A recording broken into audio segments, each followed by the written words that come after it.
Ce show dédié pour la Refoua Shema et le reste de l'opération de Yosef Ben Victoria Be'ezrat Hashem.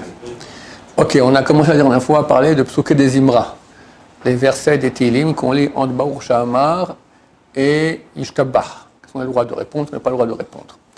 Le passage le plus important de tout Psuké des Imra, c'est d'abord c'est Ashrei, c'est tout le chapitre de Ashrei. Si quelqu'un n'a pas le temps, on a vu qu'on pouvait sauter et rattraper après la prière. Mais le dernier qu'on saute de tout le Psuké des Imra, c'est Ashrei. D'accord, c'est le plus important. Ashrei levatecha od yalucha sela. Et là-bas, le verset qui commence par la lettre P. Poteach et yadecha u masbiya lechol chai ratzon. C'est le verset le plus important.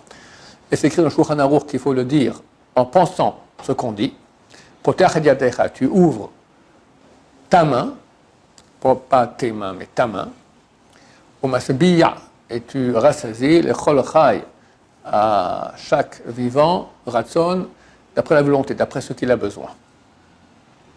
Il faut penser le sens de cela, sinon on n'est pas rendu quitte. Et si on se rappelle qu'on l'a lu, parce que quand on lisait, on pensait à nos vacances à Honolulu, alors, cachère bien sûr, alors on doit redire sur place, même au milieu de Zimra, tu t'arrêtes et tu dis ce verset-là, Poter et Yader. Après toute la prière, tu te rappelles, aïe, j'ai oublié de penser cela, tu le dis. Ben Ishraï dit, c'est bien de rajouter, de commencer depuis le verset d'avant, deux versets d'avant, sommer depuis sommer, Hashem lechol anofim, zokev echol akfufim, en echol echaseb borvatam et ochalam beito, poter et yadecha. D'accord? Tellement c'est important. Ensuite, c'est bien de penser, quand on lit ce verset, les lettres et mots qui sont écrits dans les Sidurim. Je vous lis rapidement. Vous verrez que c'est écrit parce que c'est compliqué à s'en rappeler par cœur. C'est pas obligatoire, mais c'est bien. Potach yadecha, il faut penser que c'est les trois lettres P, Aleph, Yud, qui sont les premières lettres de ces mots-là. Potach, P, Et, Aleph, Yadecha, Yud. Valeur numérique 91. Il faut penser ce mot-là. P, Aleph et puis Yud. C'est un nom de Dieu. Et il y a un autre nom de Dieu qui a la même valeur. Samer et Aleph et Lamed. Tout ça est écrit dans le Sidurim Sfarad normaux. Je ne sais pas si le Sidurim français c'est écrit. Le Sidurim israélien c'est écrit. Ensuite, pensez que c'est la valeur numérique des deux noms de Dieu, Yud-Ke, Vav-Ke, et Ado et puis Naï, imbriqués, comme ça. Ça fait Yud, et puis Aleph, et puis Hey, et puis Dalet, et puis Vav, et puis Nun, et puis Hey, et puis Yud, valeur numérique 91, initiale de Poter et Yadecha. Plus pensez que les dernières lettres de ces trois mots, Poter et Yadecha, c'est un nom de Dieu qui sont les lettres Chet, et puis Taf, et puis Kaf, qui signifie en hébreu, Chatach, il a coupé. C'est ce qui coupe notre Parnassa. Combien tu as droit? C'est cet ange-là qui s'occupe de notre Parnassa. Bon, ça c'est les trois premiers mots. Ensuite, le quatrième, Poter et Yadecha umasbiya. C'est bien de penser umasbiya, valeur numérique de ce même mot de cet ange, Chet, et puis Taf, et puis Kaf. Et enfin, umasbiya lechol chai ratzon, pensez que les dernières lettres, les premières lettres, lechol, Chai Ratzon, à l'envers, ça fait Rachel. Rachel, c'est le monde mystique qui s'occupe de notre Parnassa, de notre gagne-pain.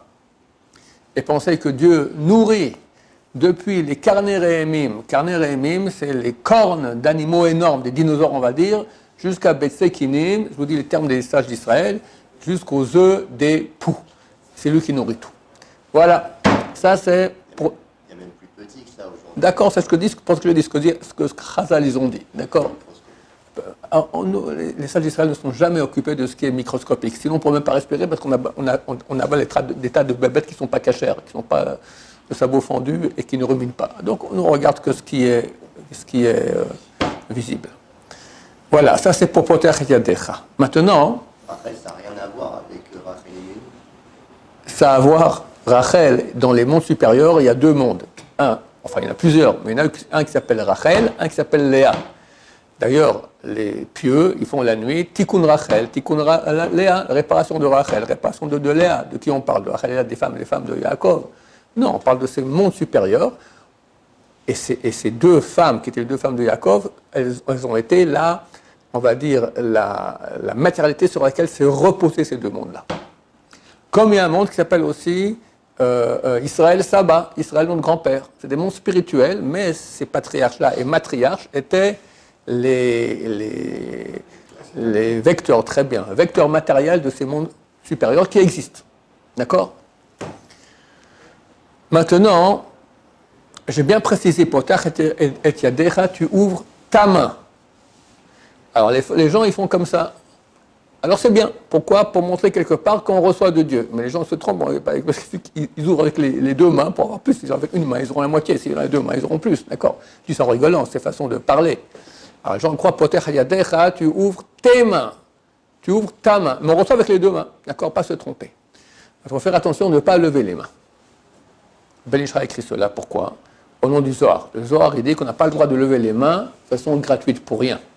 Même quand on fait Netilat Yadayim, vous remarquerez qu'on ne dit pas Al-Rachitzat Yadayim. La bracha n'est pas qui nous a ordonné, sanctifié de nous laver les mains, qui nous a ordonné, sanctifié de lever les mains. Alors on lève les mains, mais il faut lever les mains jusqu'à là, pas plus haut. Vous voyez que moi-même, maintenant, je ne vais pas le faire. Attention, ne pas lever les mains, faire comme ça on veut recevoir, aussi quand on fait Netilat Yadayim, recevoir un flux d'en haut, mais il ne faut pas lever plus haut que la tête. D'accord? Pas par rapport à l'eau qui... Non. Vu qu'aujourd'hui, nous on verse avec Réveillite, donc l'eau elle peut aller, revenir, ça ne fait rien. Réveillite, ça fait 80 millilitres, c'est rien. 81 millilitres, passe-moi le verre ici. C'est à peu près ça. Qui fait une Netilat avec ça? Qui? Mishabura, il dit qu'on ne peut même pas courir avec de l'eau, une main, avec une quantité d'eau pareille. D'accord? C'est très petit. Donc aujourd'hui, on fait plus. Donc toutes les questions d'eau, il parle d'une loi de Netilat, l'eau, elle va, elle revient, ça fait des tas de problèmes. Ce n'est pas actuel, parce qu'aujourd'hui, on se lave les mains avec plus d'eau, et donc toutes ces lois seront caduques. Par contre, il ne faut pas lever les mains plus haut que le visage, parce que le Zohar, il interdit cela. D'accord? Des fois, il y a quelqu'un, je me souviens que j'étais à la Yeshiva, il y avait un grand tzaddik qui était venu nous parler, le Rav Shvodron, dans cette salle, et il y en a un qui l'écoutait comme ça. Il dit, d'accord, comme ça. On peut pas, faut pas faire attention à cela. D'après le Zohar, d'accord, c'est une mesure de piété. Le Netilat Yadayim, c'est élever les mains dans le sens spirituel. C'est pas mais tu vois que tu lèves les mains aussi comme ça. Sinon, on fait une salle comme ça. Ils te disent, il faut lever les mains à hauteur du visage. Justement, c'est pour cela qu'on appelle cela Netilat Yadayim. Alors, est-ce qu'il y a une élévation spirituelle aussi? Peut-être. En tout cas, il y a une élévation matérielle, c'est clair. C'est pour ça que c'est appelé ainsi. C'est pas un miracle. C'est pas un miracle. Si quelqu'un n'a pas fait, ça va, il est rendu quitte. Mais normalement, c'est la bonne façon de faire. Ok, on continue dans Psuké des Imra.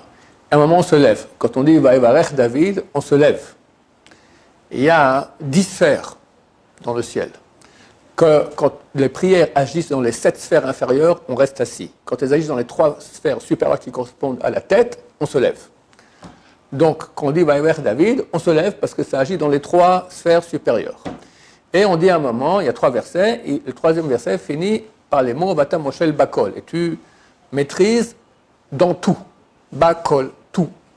Quand on dit ce mot Bakol, c'est bien de donner l'argent en tzedaka. C'est bien, dit le Ben Ish Chai, toujours quand on donne la tzedaka, de donner 2 tiers, 1 tiers. Donc il faut donner 3 pièces. D'abord 2 pièces, après 1 pièce. Et si tu veux donner maintenant 900 millions de dollars, tu donnes d'abord 600 millions, c'est 2 tiers, et après 300 millions. D'accord? C'est 1 tiers. Est-ce qu'il faut croiser les mains? Non, il ne faut pas croiser les mains. Maintenant, c'est bien en général, quand on donne la tzedaka, d'être debout. Parce que la tzedaka, c'est une mitzvah tellement grande qui lève la soukha, la cabane de David qui tombe. La shrina, la présence divine, elle est en train de tomber. Elle est en galoute avec nous, elle est en exil avec nous. Le fait de donner la tzedaka, ça remonte. Donc c'est bien de se lever quand on donne la tzedaka. Ce n'est pas obligatoire, mais c'est très bien. De même, c'est bien de penser la pensée suivante. Comme ça dit le Ben Ish Chai, je crois que c'est au nom de Rav Chida, que quand on donne la tzedaka, on fait un yichud, on fait une union entre les différentes lettres du nom de Dieu. Tu as les 3 premières lettres, Yud, Ke et puis Vav, et la dernière, Hei, qui est en exil, c'est la Shrina qui est en exil avec nous. Maintenant, on veut les unir ensemble. Quand on donne la tzedaka, ça fait cette action d'union ensemble. Donc ça arrête la galoute. Ça rapproche la fin de la galoute, la fin de l'exil. Il est bien de penser que la pièce que je donne correspond à la lettre Yud du nom de Dieu. Ma main avec 5 doigts correspond à la lettre Hei, c'est la numérique de la lettre Hei, qui vaut 5, la 2e lettre du nom de Dieu. Mon bras égale Vav, 3e lettre du nom de Dieu. Et la main du pauvre c'est à qui je donne, donc c'est une union ici, c'est le deuxième He, le dernier He du nom de Dieu. Pensez à cela quand on donne la tzedaka. Et rajoute le Ben Ishraï, c'est bien, si possible, quand on donne la tzedaka, donné par un intermédiaire. Parce que dans le monde supérieur, ça se passe comme ça avec des sphères.